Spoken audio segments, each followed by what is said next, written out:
Then he told the investors that the viral marketing strategy was his brilliant idea. It wasn't. It was mine. Every single word of it, and I was standing in the back of that conference room, watching him steal not just my work but my future. But I'm getting ahead of myself. Let me start from the beginning. From the night I realized the man I'd been building a life with had been building his empire on my back. It was a Thursday evening in October when everything started to unravel. I remember because Thursdays were our nights. No work talk, no phones at dinner, just us. Jason had suggested this ritual 6 months ago when he launched his startup, TechPulse. He said he needed to protect our relationship from the chaos of entrepreneurship. I thought it was sweet. I thought a lot of things about Jason Park that turned out to be carefully constructed lies. That particular Thursday, I came home early from my marketing manager job at a mid-size agency.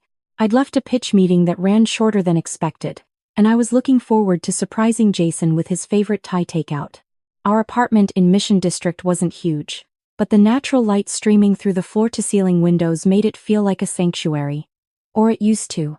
I found him hunched over his laptop at our dining table, so absorbed he didn't hear me come in.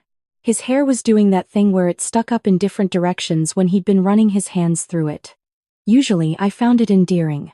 That day, something felt off.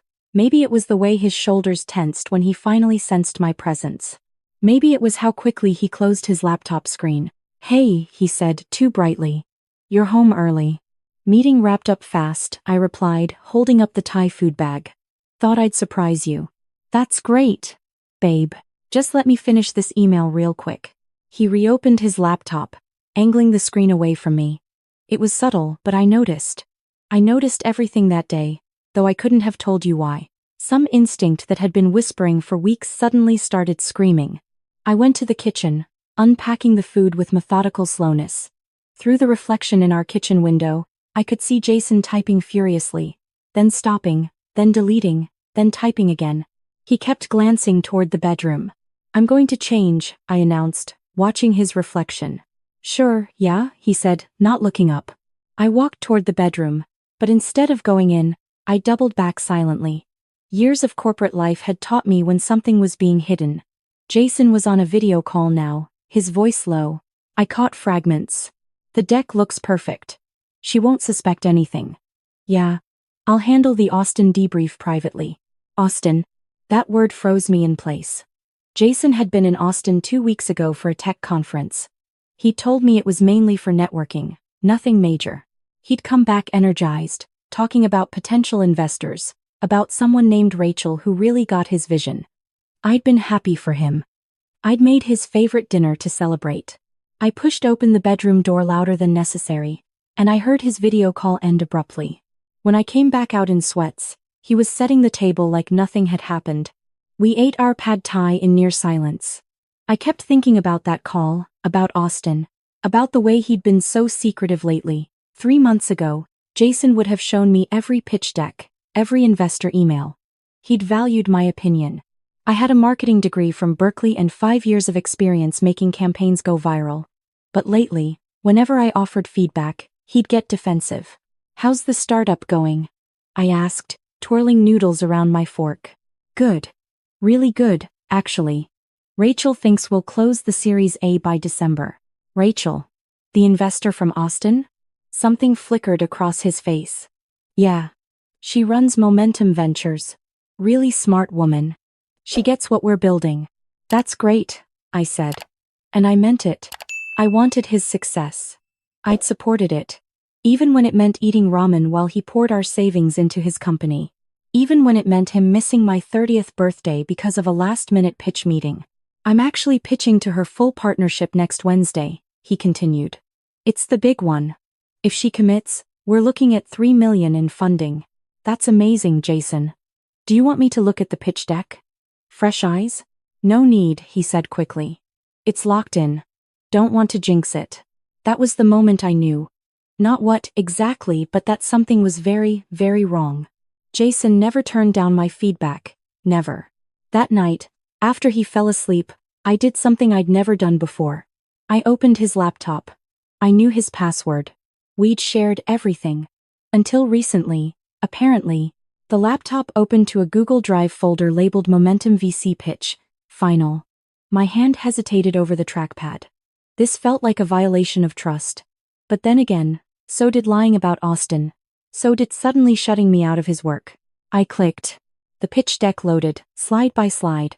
TechPulse, revolutionizing digital marketing for Gen Z brands. I skimmed through the market analysis, the business model, the financial projections. Then I reached slide 15. Our proprietary viral marketing framework. My breath caught. I was staring at my framework.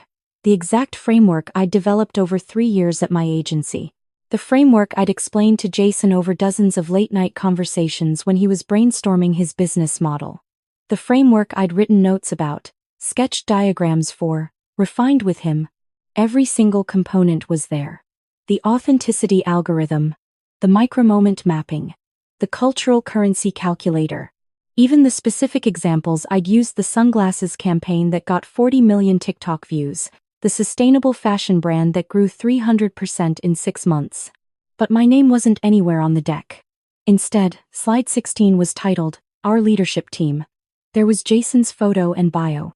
And below his, a photo of a woman I didn't recognize.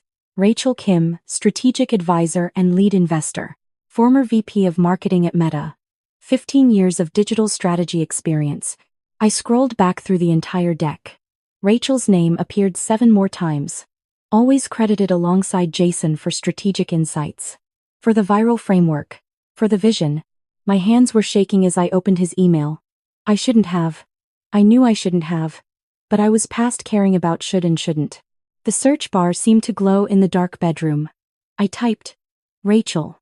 Hundreds of emails populated the screen. I clicked on the most recent, from 3 days ago. Jason, loved our time in Austin. You were right about keeping the IP strategy quiet. Smart to not include O in these discussions. She's great, but she doesn't have the startup mindset. See you Wednesday for the pitch. Can't wait. Oh, she'd reduced me to a letter. I kept reading. Email after email, going back months. The tone shifting from professional to familiar to something else entirely. Inside jokes. Late-night messages. And then, buried in an email from the Austin trip. Last night was incredible. I know we said it was just the conference energy, but I can't stop thinking about you. This partnership is going to change everything. For TechPulse. For us. The bedroom tilted. Or maybe I did. I sat there, in the dark reading email after email, watching my life rearrange itself into a truth I hadn't seen coming. They'd met 6 months ago at a networking event in San Francisco.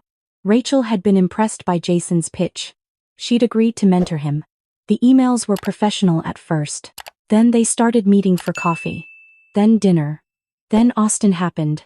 But it wasn't just the affair that was destroying me as I read. It was the systematic erasure of my contribution. In email after email, Jason positioned himself as the sole creator of the marketing framework. He told Rachel about his insights into Gen Z behavior. He shared case studies I'd worked on as if they were his victories. In one email from July, Rachel wrote, Your marketing framework is genius. This is exactly what separates you from other founders. You really understand this space. Jason's response, Thanks. It's been years in development. I've always been fascinated by how brands can create authentic cultural moments. Years in development. He'd only started thinking about any of this 18 months ago when I'd explained my work to him over breakfast one Sunday. I found the Austin hotel receipt in a subfolder labeled Expenses Confet de Fairmont Austin. 1 room. 2 nights. Charged to our joint credit card. I'd paid for the hotel room where my boyfriend slept with another woman. The laugh that escaped my throat was sharp enough to wake Jason. He stirred, mumbling something, then settled back into sleep. I watched him for a long moment. This man who I'd loved for 3 years, who I'd supported through his career pivot from software engineering to entrepreneurship, who I'd believed in when everyone else said starting a company was too risky. I could have woken him up then. Could have screamed, thrown things, demanded answers. Part of me wanted to. But a bigger part, the part that had built a successful marketing career by being strategic, was already thinking several moves ahead. I closed the laptop exactly as I'd found it and went to the living room. I didn't sleep. I sat on our gray sectional sofa, watching the San Francisco fog roll through the streets below, and I made a list. By morning, the list had 17 items. By the time Jason woke up, I checked off 3. Morning, he said, kissing the top of my head as he headed for the coffee maker. You're up early. Couldn't sleep, I said truthfully. Big presentation next week. Ah, the streaming platform pitch? Yeah. It was such an ordinary moment. Him making coffee, me scrolling through my phone. If you'd photographed us, we would have looked like any happy couple starting their Thursday. Hey, he said, sitting beside me with his mug. I've been thinking, after I close this funding round, maybe we should take a trip. Celebrate properly. You've been so supportive of Tech Pulse. I don't say it enough, but I couldn't have gotten here without you. I looked at him. Really looked at him. At his earnest brown eyes, his slightly crooked smile. I wondered if he actually believed what he was saying. If he'd somehow convinced himself that emotional support was the same as intellectual property. That being a cheerleader was equivalent to creating the entire framework his business was built on. That sounds nice, I said. He squeezed my hand. I love you. I love you too. The lie tasted like ash, but I said it anyway.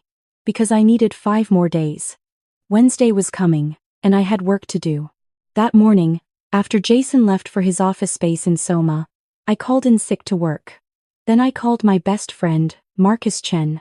Marcus was a corporate attorney at Morrison & Forster, specializing in intellectual property. We'd been friends since Berkeley. I need your help, I said when he answered. And I need you to not ask questions until I'm done talking. 20 minutes later, I was in his office on the 40th floor of a building on Market Street, laying out everything. The emails, the pitch deck, the framework that was mine. Marcus listened, his expression growing darker with each detail. When I finished, he leaned back in his chair. Olivia, this is intellectual property theft. You have grounds for legal action. I know. But I don't want just legal action. I want more than that. What do you want? I smiled, but there was nothing happy about it. I want him to experience exactly what he's trying to do to me. I want to watch his dream collapse in real time. I want Rachel Kim to know exactly who she's getting into business with, and I want to do it at his pitch meeting. Marcus raised an eyebrow. You want to crash his investor pitch? Not crash. I want to present the truth. Can we do that legally? He thought for a long moment. If you can prove the framework is yours, yes. We'd need timestamps, documentation, original work product. Do you have that? I have all of it. I documented everything when I was developing it. It's all in my personal Google Drive with timestamps going back 3 years. Plus I used versions of it in campaigns at my agency. There are presentation decks with my name on them, client emails, meeting notes. Then yes, Marcus said. You have a case. A strong one. But Olivia, are you sure you want to do this publicly? It's nuclear. He made it nuclear when he stole my work and slept with the investor. I'm just making sure everyone sees the explosion. Over the next 5 days, I lived a double life. By night, I was Jason's supportive girlfriend, listening to him rehearse his pitch, offering encouragement, pretending everything was fine. By day, I was building a case. Marcus worked with me to compile everything. Every email I'd sent to my work account mentioning the framework. Every presentation deck. Every timestamped Google Doc. My agency's creative director wrote a letter confirming I'd developed and implemented these strategies for multiple clients. We had footage of me presenting at marketing conferences using this exact framework. I also hired a private investigator. I needed to know exactly how deep the relationship with Rachel went. The PI's report arrived Monday morning. They'd been seen together 17 times over the past 4 months. Dinners at high-end restaurants. 2 weekend trips Austin and 1 to Napa Valley. Security footage from Rachel's apartment building showed Jason arriving at 9 p.m. on multiple occasions and leaving the next morning. Tuesday night, Jason was a wreck of nerves. What if I freeze up there, he said, pacing our living room. What if the deck doesn't land? Your deck is solid, I said. And it was. It was my work, after all. You're right. You're right. He stopped pacing, came over, and hugged me. Thank you for putting up with me this week. I know I've been intense. It's a big opportunity, I said into his shoulder. Anyone would be nervous. After tomorrow, things will be different. Better. We'll have real money. We can think about getting a bigger place. Maybe even start talking about, future stuff. Marriage. Kids. The whole life I'd imagined we were building. Yeah, I said. Future stuff. That night, he fell asleep quickly, exhausted from stress. I lay awake beside him for hours, feeling nothing but a cold, clear certainty. I'd loved him. Past tense. The man I'd loved wouldn't have done this. Whoever was sleeping beside me now was a stranger wearing Jason's face. Wednesday morning arrived foggy and cold, typical San Francisco November weather. Jason was up at 6, trying on different shirts, second-guessing his tie choice. You look great, I told him. Professional but approachable. That's what you want. Right? Yes. Okay. He was practically vibrating with nervous energy. The pitch is at 2. I'm heading to the office to run through it a few more times with the team. Good luck, I said. You're going to kill it. He kissed me goodbye. I waited until his Tesla was out of sight, then I got dressed. Not in my usual jeans and blouse. I put on the navy power suit I'd bought for my biggest client presentations, the one that made me feel invincible. Marcus picked me up at noon. We drove to Rachel Kim's venture capital firm in Palo Alto, arriving an hour before the pitch was scheduled to start. Her assistant looked confused when we walked in. I'm sorry, do you have an appointment? I'm here for the Tech Pulse pitch, I said calmly. I'm part of the presentation. Oh, I don't have you on the list, but it's fine, Marcus said, handing her his business card. I'm representing Miss Chen. We'll just wait here until the meeting starts.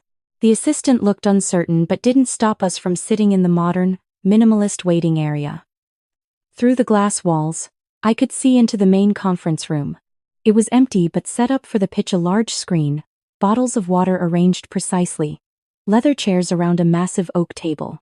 At 1:45, Jason arrived. I watched him check in with the assistant, smooth his tie, take a deep breath. He didn't see me sitting in the corner. Why would he look? At 1:55, Rachel Kim emerged from her office. She was as polished as her online photos suggested, immaculate black pantsuit, statement necklace, hair in a sleek low bun. She greeted Jason with a warmth that confirmed everything I'd read in those emails. They had a brief exchange I couldn't hear, both of them laughing. He touched her arm. She let him. At 2, they walked into the conference room. 3 other people from Momentum Ventures followed them, in 2 men and 1 woman, all in their 40s or 50s, all carrying tablets and leather portfolios. The assistant looked at me. I'm sorry, are you? We'll give them 5 minutes to get started, Marcus said smoothly. Then we'll join. Those 5 minutes felt like hours. I could see Jason through the glass, setting up his laptop, pulling up the presentation. Rachel sat at the head of the table. The other investors settled into their seats, looking politely interested but not yet engaged. Jason began his pitch. I couldn't hear through the glass, but I could see him hitting his marks, his confidence building. He clicked through the first few slides. Market analysis, problem statement, solution overview. Then he reached slide 15. The framework. My framework. Now, I said to Marcus. We stood. The assistant started to protest, but Marcus moved with the authority of someone who'd walked into hundreds of boardrooms uninvited. I followed, my heart pounding so hard I could hear it in my ears. I opened the conference room door. Jason froze mid-sentence. His mouth literally hung open as he stared at me. Every person in that room turned to look at us. I'm sorry to interrupt, I said, my voice steady despite the adrenaline coursing through me. But I believe there's been a significant misrepresentation in this presentation. And as the actual creator of the framework being pitched, I thought the investors deserved to know. Rachel stood up. Excuse me, who are you? Olivia Chen. I'm Jason's girlfriend of 3 years. I'm also a senior marketing strategist at Henderson & Associates. And more relevantly, I'm the person who actually developed the proprietary viral marketing framework you're about to invest $3 million in. Jason's face had gone white. Olivia, what are you? Marcus Chen, Morrison & Forster, Marcus said, handing his card to Rachel. Miss Chen is my client. We have documentation proving that the marketing framework presented as Mr. Park's original work is actually Miss Chen's intellectual property, developed over 3 years and already implemented successfully in multiple client campaigns. One of the older investors, a man with silver hair, leaned forward. This is highly irregular. I apologize, I said. But I think intellectual property theft is also highly irregular. May I? I looked at Rachel. She was staring at Jason, who seemed incapable of speech. After a long moment, she gestured to the screen. "Show us." Marcus pulled out a tablet and connected it to their display system. Within seconds, my documentation appeared on the screen. Timestamped Google Docs from 3 years ago. Email chains with my agency's clients. Video footage of me presenting at the Digital Marketing Summit in 2022, explaining the authenticity algorithm. "As you can see," I said, walking them through it slide by slide, "every component of what Mr. Park is calling his proprietary framework is documented as my original work. The terminology, the methodology, the case studies, all of it. I developed this while working at Henderson and Associates. And Mr. Park had access to it through our personal relationship." "Jason?" Rachel's voice was ice. "Is this true?" He finally found words. "It's not. We collaborated. Olivia helped, yes, but I adapted it for the startup space. I made it applicable to." "You took her work," Rachel said flatly. "You presented her intellectual property as your own original creation." "I improved it," Jason protested, his voice rising. "I took general concepts and made them specific. When did you develop these concepts, Mr. Park?" the silver-haired investor asked. Over the past 18 months. "I see timestamps here going back 3 years, the investor said, looking at the screen. "All under Miss Chen's name. I see client presentations, measurable results, conference keynotes. What do you have to prove your contribution?" Jason looked at me then and I saw it. The moment he realized I'd destroyed him. Not with tears or screaming or dramatic confrontation, but with documentation. With proof, with the patient, methodical approach I'd learned in marketing, building a case, piece by piece, until the story was undeniable. "Nothing," I answered for him. "He has nothing because he didn't create any of it. He listened when I talked about my work. He took notes when I explained my methodologies, and then he repackaged it all as his own brilliant innovation." Rachel Kim stood up, and her expression made even me take a step back. "Get out," she said to Jason. "Rachel, please, let me explain. Get out of this building. Now. This is a misunderstanding. I can prove. You can prove nothing." Rachel's voice cracked like a whip. "I have built my reputation on identifying genuine innovation and authentic founders. You made me look like a fool. You made my firm look like we can't do basic due diligence. How many people did you tell about our funding plans? How many people in the tech community know Momentum Ventures was about to invest in you? The other investors were already gathering their things, clearly wanting to distance themselves from this disaster." The younger woman muttered something about due diligence failures as she left. Jason's face crumpled. "Rachel, please. What we have, it's not just business. What we have." Her laugh was bitter. "We have nothing. We had nothing. You played me, Jason. In every possible way. I want you out of my office. I want you out of my sight. And if you use my name for anything, a reference, a networking connection, anything, I will sue you into oblivion." She turned to me, and I expected anger. Instead, I saw something like respect. "Miss Chen, I apologize that it took this for me to learn the truth. Your work is exceptional. Truly innovative. If you're ever interested in consulting opportunities or if you decide to start your own venture, I'd be honored to talk." She handed me her card. Jason stared at it like she'd handed me a knife and invited me to finish him off. "Thank you," I said. "I'll keep that in mind." Marcus and I left them there, Rachel Kim already on her phone, probably calling her partners, and Jason Park standing in the wreckage of his stolen dreams. In the elevator down, Marcus let out a long breath. That was the most savage thing I've ever witnessed in a professional setting. "Was it too much?" I asked. "Too much. Olivia, you just taught a masterclass in strategic revenge. That was poetry." The sun was setting as we drove back to San Francisco, turning the bay copper and gold. My phone started vibrating incessantly. Texts from Jason. Calls from Jason. Voicemails piling up. I turned it off. What I didn't expect was the speed at which words spread through the San Francisco tech community. Rachel Kim might have lost an investment, but she'd gained a story. And in tech circles, stories travel fast. By that evening, my LinkedIn had blown up. People I'd never met were sending messages. "Heard what happened at Momentum today. Respect. Always knew Jason Park was a fraud. If you're looking for opportunities, let's talk. But the message that mattered most came from Sarah Chen, a founder I'd met at a Women in Tech meetup 2 years ago. I heard about today. I'm starting a marketing-focused venture fund. We need someone who actually knows this space. Coffee tomorrow? I went home to pack. Jason wasn't there yet, probably trying to salvage something from the catastrophe. His Tech Pulse dream team would hear about this soon. His co-founders, his early employees, everyone who'd believed in him. I took only what was mine. Clothes, books, my laptop and external drives with all my personal work. I left the furniture, the dishes, the life we'd built. None of it mattered now. I was zipping up my last suitcase when Jason finally came home. He looked like he'd aged 10 years in 6 hours. Olivia. His voice was raw. Please. Can we talk about this? What's there to talk about? I'm sorry. I'm so sorry. I got caught up in the startup hype and I lost perspective. But we can fix this. I'll give you credit. I'll make it right. Make it right? I turned to face him. Jason, you didn't just take my work. You erased me. You told investors I didn't have the startup mindset. You slept with Rachel Kim in a hotel room I paid for. You built your entire company on my intellectual property and acted like you'd done me a favor by letting me be your supportive girlfriend.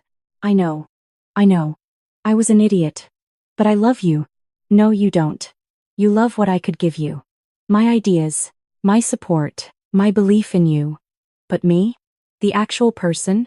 You never saw me at all. He was crying now, and I felt nothing. That scared me a little, how completely empty I felt looking at him. What do we do now? He asked. I'm leaving. I'm taking my work. And if you try to use any of my framework, any of my methodologies, for any purpose, Marcus will bury you in lawsuits. Consider this your one warning. Where will you go? That's not your concern anymore. I picked up my suitcases and walked toward the door. He didn't try to stop me. What could he say? What argument could he possibly make? At the door I paused. For what it's worth, Jason, some of your ideas were good. The execution platform, the partnership strategy, the team you built, those were yours. You could have had a real company if you'd just been honest about the collaboration. But you wanted all the glory, and now you have none of it. I left him standing in our apartment, in the ruins of everything he'd built on lies. I stayed with Marcus and his husband for 2 weeks while I figured out my next move. The tech community's response continued to surprise me. Jason had become a cautionary tale, the founder who stole his girlfriend's IP and got exposed. But I had become something else, a symbol of every technical person who'd ever had their work stolen by a charismatic face. 3 opportunities emerged from the chaos. Sarah Chen's marketing-focused VC fund wanted me as a founding partner. Henderson and Associates offered me a promotion to creative director. And Rachel Kim, after a period of radio silence, reached out again. I've done some thinking, she wrote in an email. What happened with Jason was a massive failure of due diligence on my part. But it also showed me something. The marketing technology space needs more authenticity, more genuine innovation. If you're interested, I'd like to discuss funding your own venture. Not as a sympathy offer. As a business opportunity. Your framework could be the basis for something revolutionary. I met her at a coffee shop in Palo Alto, neutral territory. She looked tired, older than she had in that conference room. I'm not here to apologize again, she started. I'm here because you impressed the hell out of me. The way you documented everything, the strategy of that confrontation, the fact that you stayed calm when most people would have burned the building down, that's founder material. You were sleeping with him, I said. No point dancing around it. She flinched but met my eyes. I was. And that was a profound error in judgment. I tell myself I didn't know about you, that he said he was single, that I would never have pursued it if I'd known. But the truth is, I didn't ask hard enough questions because I didn't want to know the answers. He was charming. The business looked good. I let that cloud everything else. Why should I trust you now? You shouldn't. Not blindly. But I'm offering you something concrete. $2 million in seed funding. Full control. You own the IP, you make the decisions. I'm just the money and the connections. If you fail, it's on you. If you succeed, it's yours. I thought about Jason, about how he'd positioned himself as the visionary while treating me as a supporting character in his story. I thought about all the years I'd spent making other people's campaigns successful while dreaming of building something of my own. If I do this, I said, I want it in writing, everything. IP ownership, control provisions, exit rights, and I want a clause that if there's ever any question about who created what, the documentation I already have stands as proof. Rachel smiled. I expected nothing less. I'll have my attorneys draw up the term sheet. 6 months later, I launched Authentimark. Not a consulting agency, not another marketing platform, something new. A SaaS tool that helped brands measure and optimize for authentic cultural engagement using my framework. The framework I'd developed, refined, and could now finally claim as my own. The tech press ate it up. Ex-girlfriend launches startup with framework her boyfriend tried to steal made headlines on TechCrunch. The story had everything journalists loved: betrayal, justice, a woman succeeding in tech. I did interviews where I carefully balanced the narrative. Yes, what Jason did was wrong, but this wasn't about him anymore. This was about building something real. By month 3, we had 50 clients. By month 6, we'd expanded to a team of 12. By month 9, we were fielding acquisition offers from major marketing technology companies. I ran into Jason once during all this, at a tech networking event in Soma. He'd moved to Seattle, I'd heard through the grapevine. TechPulse had dissolved, his co-founders had distanced themselves. He was trying to rebuild, working as a consultant. He saw me across the room and started to approach, then thought better of it. We made eye contact for just a moment. I didn't smile, didn't frown. I just looked at him, this person who'd once been my whole world, and felt nothing but a distant echo of who I used to be. Later that night, Sarah Chen found me on the event's roof deck, looking out at the San Francisco skyline. You okay? She asked. Yeah. I'm good. You know what I love about your story? Sarah said. It's not really a revenge story. That's what everyone thinks. But it's not. It's a reclamation story. You didn't destroy him out of spite. You just took back what was always yours. She was right. I'd spent months angry, months planning, months executing that perfect confrontation. But somewhere along the way, it had stopped being about Jason at all. It became about proving to myself that my work had value. That I had value, separate from anyone who might take credit for my ideas. Authentimark hit 1 million in annual recurring revenue 14 months after launch. Rachel Kim's firm led our Series A round, joined by 3 other VC firms. We were valued at $12 million. I owned 68% of the company. The day the funding closed, I went back to the apartment building where Jason and I used to live. I stood outside, looking up at those floor-to-ceiling windows. A different couple lived there now. I wondered if they were happy. I wondered if they shared everything, or if they'd learned that some things need to be kept separate. Your work, your worth, your sense of self. I thought about that night I'd discovered the truth. Sitting on that gray sectional in the dark, making my 17-item list, I checked off every single item. Protected my IP, documented everything, exposed the theft, launched my company, built my team, claimed my framework, succeeded on my terms. But the last item on the list, written at 4 a.m. when I was exhausted and heartbroken and furious, was simple. Remember who you are. That one took the longest. Not because of what Jason did, but because of what I'd allowed. I'd made myself smaller to make space for his dreams. I'd downplayed my accomplishments to make his seem bigger. I'd been so busy being supportive that I'd forgotten to support myself. Standing outside that building, I finally checked it off. I remembered who I was. Not Jason's girlfriend. Not the woman whose work got stolen. Not even the founder of a promising startup. I was Olivia Chen. I built campaigns that shaped culture.